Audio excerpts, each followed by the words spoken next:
Hello, good morning, जोहार। सुबह की खबरों के साथ मैं हूं मुकेश और आप देख रहे हैं झारखंड बुलेटिन। खबरों की ओर बढ़ने से पहले एक नजर देश दुनिया की सुर्खियों पर। पाकिस्तानी संसद से सांसदों और पत्रकारों के जूते चोरी, परिसर की मस्जिद में नमाज पढ़ने गए थे सांसद। हरियाणा में 4 सेकंड में शमशान घाट की दीवार गिरी, 2 छात्रा समेत 5 की मौत। राजस्थान में एक साथ 7 दोस्तों की निकली शव यात्रा, ट्रॉली वैन की भिड़ंत में हुई थी 9 लोगों की मौत। बारात से लौटते समय हुआ था एक्सीडेंट। लोकसभा चुनाव 2024, राहुल गांधी की तबीयत बिगड़ी, मध्य प्रदेश दौरा कैंसिल। बस्तर में चुनाव ड्यूटी से लौट रहे पुलिसकर्मियों की बस पलटी। मणिपुर में 11 बूथों पर दोबारा वोटिंग के आदेश। 22 अप्रैल को चुनाव, 19 अप्रैल को राज्य की 2 सीटों पर हुआ था 72% मतदान। चलिए लौटते हैं झारखंड की मुख्य खबरों की ओर। इससे पहले हमारे यूट्यूब चैनल को सब्सक्राइब जरूर करें। रांची में उलगुलान महारैली में आपस में भिड़े राजद और कांग्रेस के कार्यकर्ता, केएन त्रिपाठी के विरोध में लगाया गया नारा। दिल्ली के बाद रविवार को रांची में इंडिया गठबंधन की बड़ी रैली हुई। झारखंड मुक्ति मोर्चा की ओर से प्रभात तारा मैदान में आयोजित इस उलगुलान न्याय महारैली में पहुंचे राजद और कांग्रेस के कार्यकर्ताओं के 2 गुट आपस में भिड़ गए। इस दौरान कांग्रेसी नेता और चतरा से लोकसभा सांसद प्रत्याशी केएन त्रिपाठी के विरोध में नारे लगाए गए। इस दौरान कुर्सियां भी तोड़ी गईं। आपको बता दें, केएन त्रिपाठी को कांग्रेस ने चतरा से अपना उम्मीदवार बनाया है। इंडिया गठबंधन से बैर नहीं, केएन त्रिपाठी तुम्हारी खैर नहीं के नारे लगाए जा रहे थे। इधर इस घटना में केएन त्रिपाठी के भाई के घायल होने की सूचना है। खबरों में आगे बढ़ने से पहले हमारे यूट्यूब चैनल को सब्सक्राइब जरूर करें। उलगुलान महारैली में शामिल हुए इंडिया अलायंस के कई नेता फूड प्वाइजनिंग के कारण नहीं पहुंचे राहुल गांधी। रविवार को रांची के प्रभात तारा मैदान में इंडिया गठबंधन की उलगुलान न्याय महारैली का आयोजन किया गया। इस महारैली में शामिल होने के लिए झारखंड कांग्रेस के प्रभारी गुलाम अहमद मीर, राजद नेता तेजस्वी यादव, जम्मू कश्मीर के क्षेत्रीय पार्टी नेशनल कॉन्फ्रेंस के अध्यक्ष डॉक्टर फारूक अब्दुल्ला, पंजाब के मुख्यमंत्री भगवंत सिंह मान, दिल्ली के मुख्यमंत्री अरविंद केजरीवाल की पत्नी सुनीता केजरीवाल, अखिलेश यादव सहित कई नेता शामिल हुए। इस महारैली में कांग्रेस अध्यक्ष मल्लिका अर्जुन खड़गे ने कहा कि हेमंत सोरेन ही मत वाले हैं। कार्यक्रम के दौरान उन्होंने राहुल गांधी की चिट्ठी पढ़कर पीएम नरेंद्र मोदी पर निशाना साधा।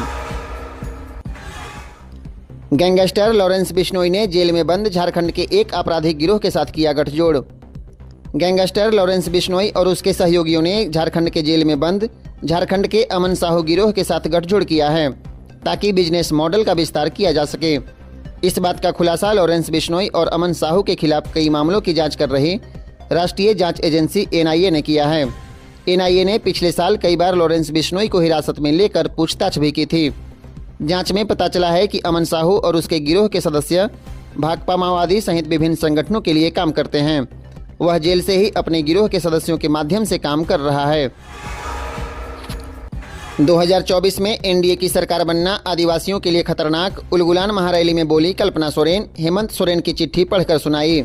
झारखंड के पूर्व सीएम हेमंत सोरेन की पत्नी कल्पना सोरेन ने जय झारखंड के साथ लोगों का इस महारैली में स्वागत किया है। उन्होंने मंच से हेमंत सोरेन का भावुक चिट्ठी पढ़ा। हेमंत सोरेन ने पत्र के जरिए संदेश दिया है कि 2024 में एनडीए की सरकार बनी तो यह सरकार आदिवासियों के लिए खतरनाक साबित होगी। केंद्रीय एजेंसियों का इस्तेमाल कर उन्हें जेल में डाल दिया गया है। यही वजह है कि वे महारैली में उपस्थित नहीं हुए। पत्र के जरिए जेल से संदेश भिजवाने पर मजबूर हैं। हजारीबाग में 2 युवकों की सड़क दुर्घटना में मौत, शादी समारोह से लौट रहे थे दोनों। हजारीबाग के चौपारण में शादी समारोह से लौट रहे प्रखंड के 2 युवकों की सड़क दुर्घटना में मौत हो गई। वहीं 2 युवक गंभीर रूप से घायल हुए हैं। एक घायल को हजारीबाग और दूसरे को बेहतर इलाज के लिए रांची रेफर किया गया। पहली घटना इटखोरी में सुबह 5 बजे के करीब बताई जाती है, जहां चौपारण की दैहर पंचायत के ग्राम हथिंदर के 3 युवक एक बाइक से एक शादी समारोह से वापस अपने घर लौट रहे थे। इसी बीच इटखोरी के समीप उनकी बाइक दुर्घटनाग्रस्त हो गई, जिसमें बाइक सवार एक युवक कुंदन भुइयां पिता बद्री भुइयां की घटनास्थल पर मौत हुई है। वहीं बाइक सवार दूसरे युवक रामचंद्र भुइयां के पुत्र को बेहतर इलाज के लिए रांची रिम्स रेफर किया गया। वहीं तीसरे युवक को हजारीबाग सदर अस्पताल में रेफर किया गया है। झारखंड के गढ़वा जिले के रमुना प्रखंड मुख्यालय में बिक्की निकी नामक बस की चपेट में आने से मानिकचंद ठाकुर 50 वर्षीय की मौत हो गई। वहीं मोटरसाइकिल चालक वीरेंद्र पाठक बुरी तरह से घायल हुए हैं, जिसके बाद गुस्साए मृतक के परिजनों ने बस को बुरी तरह क्षतिग्रस्त कर दिया। इसके साथ ही मुख्य सड़क को जाम कर बस मालिक को बुलाने की मांग परिजन करने लगे। खबर के अनुसार भगत सिंह चौक के समीप बिक्की निक्की बस बाराती सवारी लेकर बंशीधर नगर की तरफ जा रहा था। इसी क्रम में विपरीत दिशा से आ रही मोटरसाइकिल को अपने चपेट में ले लिया। घटना के बाद बस चालक फरार हो गया। बस के चपेट में आने से आकस्मिक मणिकचंद ठाकुर के निधन के बाद मृतक के परिजनों ने सड़क को पूरी तरह जाम कर दिया, जिसके कारण 2 घंटे 2 किलोमीटर से अधिक छोटी बड़ी गाड़ियों की लंबी कतारें लगी। इस सड़क जाम करने के मामले में आचार संहिता उल्लंघन एवं कानून को अपने हाथ में लेने के आरोप में 8 नामजद और 40-50 अज्ञात लोगों पर प्राथमिकी पुलिस ने दर्ज किया है। झारखंड में 32,165 निजी भवन, मॉल, बैंक्वेट हॉल पर होगी कार्रवाई। 50 करोड़ रुपए तक ठोका जा सकता है जुर्माना। पर्यावरण स्वीकृति नहीं लेने वाले निजी भवन, मॉल और बैंक्वेट हॉल के खिलाफ कार्रवाई की जाएगी। झारखंड में अब तक 32,165 निजी भवन, मॉल और बैंक्वेट हॉल ने अब तक पर्यावरण स्वीकृति नहीं ली है। एनजीटी ने आदेश दिया है कि जितने भी निजी भवन, मॉल सहित बैंक्वेट हॉल के निर्माण में पर्यावरण के नियमों का उल्लंघन किया गया है, उनसे पेनाल्टी ली जाए। इस मसले पर state environment effect assessment authority यानी सिया सूची तैयार कर रहा है। एनजीटी ने राज्य के सभी जिलों के नगर निगम और संबंधित नक्शा पास करने वाले अथॉरिटी से पूछा है कि कितने निजी भवनों को अब तक पर्यावरण स्वीकृति मिली है। बिहार की महिलाओं पर झारखंड के गिरिडीह में चला ईंट पत्थर, 3 जख्मी, 1 की हालत गंभीर। बिहार के नवादा जिले की महिलाएं शादी समारोह में भाग लेने झारखंड के गिरिडीह जिले के बरहमसिया गांव में आई हुई थी। शादी के बाद वे बिहार लौट रही थी। इसी दौरान गिरिडीह में ही महिलाओं और युवतियों को कुछ लड़कों ने इशारा करना शुरू कर दिया और उनकी गाड़ी पर पत्थर फेंके।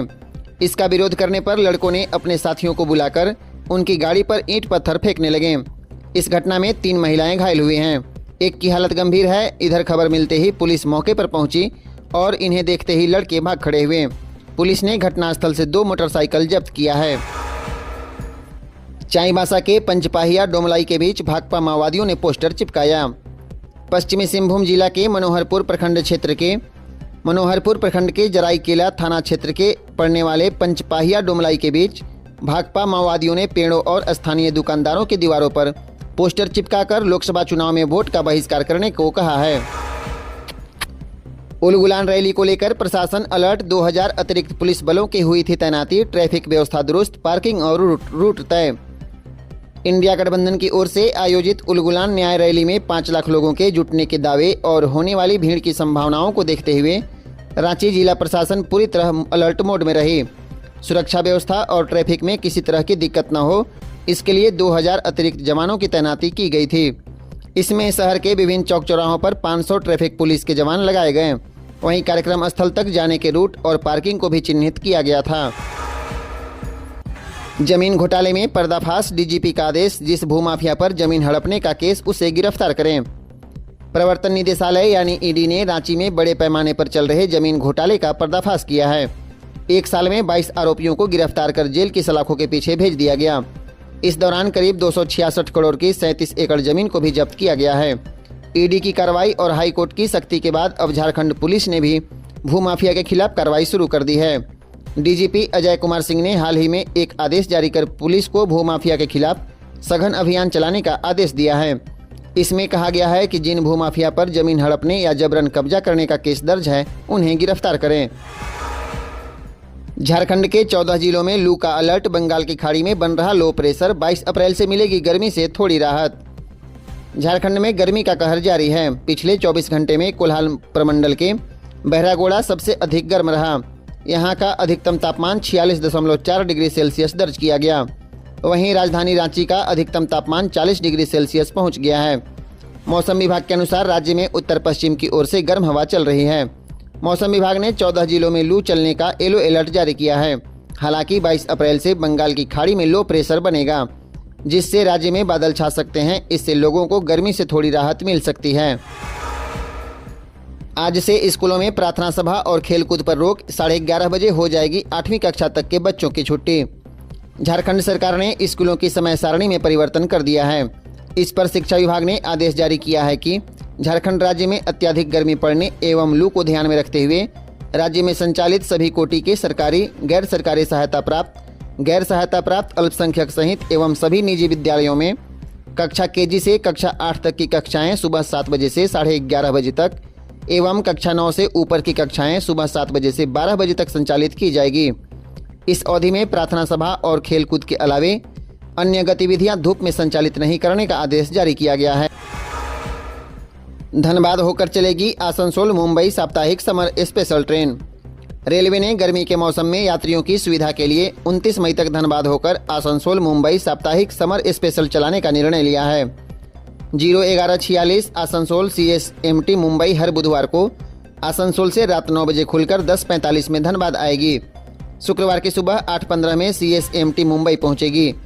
01145 मुंबई आसनसोल 27 मई तक हर सोमवार को CSMT मुंबई से सुबह 11 बजे खुलकर मंगलवार की रात 10:25 में धनबाद और देर रात 2:15 बजे आसनसोल पहुंचेगी। यह ट्रेन धनबाद गया DDU के रास्ते चलेगी। ट्रेन में 1 AC, 2 AC, 3 AC, economy, sleeper एवं जनरल के कोच होंगे। वोट डालने की अपील कर रहे अधिकारी प्रवासी श्रमिक मतदान करने को इच्छुक लेकिन आर्थिक हालात के कारण नहीं आ पा रहे हैं।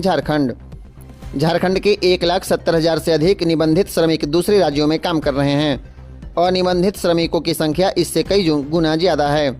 मतदान प्रोत्साहन योजना के तहत जिलों के श्रम अधिकारी इनसे संपर्क कर मतदान में हिस्सा लेने का आग्रह कर रहे हैं। यह प्रवासी श्रमिक वोट देने झारखंड आना चाहते हैं लेकिन सफर का महंगा खर्च उन्हें रोक रहा है। श्रम विभाग ने एक सेल का भी गठन किया है। यह सेल प्रवासी श्रमिकों से बात कर रहा है। इस सेल ने दुमका जिले के करीब 1500 श्रमिकों को फोन किया और झारखंड आने का आग्रह किया, लेकिन अधिकतर श्रमिकों ने आर्थिक स्थिति का हवाला देते हुए आने से असमर्थता जताई है। गर्मी बढ़ने के साथ ही बिजली भी हुई लचर। बार की ट्रिपिंग से लोग परेशान। पारा 45 डिग्री से ऊपर पहुंचने के साथ ही राज्य में बिजली व्यवस्था भी लचर होती जा रही है। स्थिति यह है कि बमुश्किल से 18 घंटे बिजली मिल रही है। धनबाद के धैया सब स्टेशन के मेमको फीडर में दिन में 6 घंटे से अधिक बिजली प्रभावित रही। लोकसभा का रन 7 सीटों पर 9 विधायक चुनावी जंग में 2 पर 4 आमने सामने। इस बार संसद जाने की दौड़ में झारखंड के 9 विधायक हैं। वे 7 लोकसभा सीटों से चुनाव लड़ रहे हैं। इनमें महागठबंधन के 6 और NDA के 3 विधायक शामिल हैं। 2 सीटों पर 4 आमने सामने की लड़ाई है। यह सीटें हैं दुमका और हजारीबाग। सीता सोरेन भाजपा के टिकट पर दुमका से चुनाव लड़ रही है। भाजपा में शामिल होने से पहले सीता सोरेन जामा विधानसभा क्षेत्र से झारखंड मुक्ति मोर्चा की विधायक थी। उनका मुकाबला झारखंड मुक्ति मोर्चा के सिकारीपाड़ नलिन सोरेन से है। इसी तरह JP पटेल हजारीबाग से कांग्रेस के टिकट पर चुनावी मैदान में हैं। दल बदलने से पहले वे भाजपा से मांडू क्षेत्र के विधायक थे। इस सीट पर JP पटेल और भाजपा के हजारीबाग सदर विधायक मनीष जायसवाल के बीच मुकाबला होगा। इसके अलावे मनोहरपुर से झारखंड मुक्ति मोर्चा के विधायक जोबा माझी सिंहभूम, टुड्डी से झामुमो विधायक मथुरा प्रसाद महतो गिरिडीह, भाजपा के बाघमारा विधायक ढुल्लू महतो धनबाद, महगामा की कांग्रेस विधायक दीपिका सिंह पांडे गोड्डा और भाकपा माले के बगोदर विधायक विनोद सिंह कोडरमा से चुनाव लड़ रहे हैं। अंतर्राष्ट्रीय संस्कृत ओलंपियाड में DPS बोकारो के 85 विद्यार्थियों ने मारी बाजी। 34 ने जीते गोल्ड, 6 की international rank 1। Delhi public school Bokaro के विद्यार्थियों का इंटरनेशनल ओलंपियाड फाउंडेशन की ओर से आयोजित अंतर्राष्ट्रीय संस्कृत ओलंपियाड में ऐतिहासिक प्रदर्शन रहा। प्रतियोगिता में पहली बार सर्वाधिक 85 छात्र छात्राओं ने शानदार सफलता दर्ज की है। खास बात यह है कि 6 विद्यार्थियों की अंतर्राष्ट्रीय स्तर पर रैंक 1 आई है और 3 को जोनल रैंक 1 मिली है। इन्हें मिलाकर कुल 34 विद्यार्थियों ने स्वर्ण पदक जीतकर विद्यालय बोकारो और झारखंड का नाम रोशन किया है। पाकुड़ पॉलिटेक्निक में डिप्लोमा इंजीनियरिंग के लिए नामांकन शुरू। पाकुड़ पॉलिटेक्निक कॉलेज में डिप्लोमा इंजीनियरिंग पाठ्यक्रमों में नामांकन प्रारंभ हो गया। उक्त जानकारी कॉलेज नामांकन प्रभारी निखिल चंद्रा ने दी है। उन्होंने बताया कि पाकुड़ पॉलिटेक्निक में डिप्लोमा इंजीनियरिंग पाठ्यक्रमों के लिए लेटरल एंट्री के माध्यम से प्रवेश शुरू हो गया है। यह उन विद्यार्थियों के लिए एक सुनहरा अवसर है जिन्होंने गणित के साथ इंटरमीडिएट उत्तीर्ण किया है या मान्यता प्राप्त संस्थान से ITI पूरा किया है। बताया कि इंजीनियरिंग में डिप्लोमा करने में रुचि रखने वाले विद्यार्थी सीधे पाकुड़ पॉलिटेक्निक में डिप्लोमा इंजीनियरिंग पाठ्यक्रम के द्वितीय वर्ष में प्रवेश लेकर केवल 2 वर्ष में कनिष्ठ अभियंता बनने की पात्रता पा सकते हैं। स्वास्थ्य बीमा का बदला नियम। 65 साल से ज्यादा उम्र के लोग भी ले सकेंगे हेल्थ इंश्योरेंस। जाने क्या है नई पॉलिसी।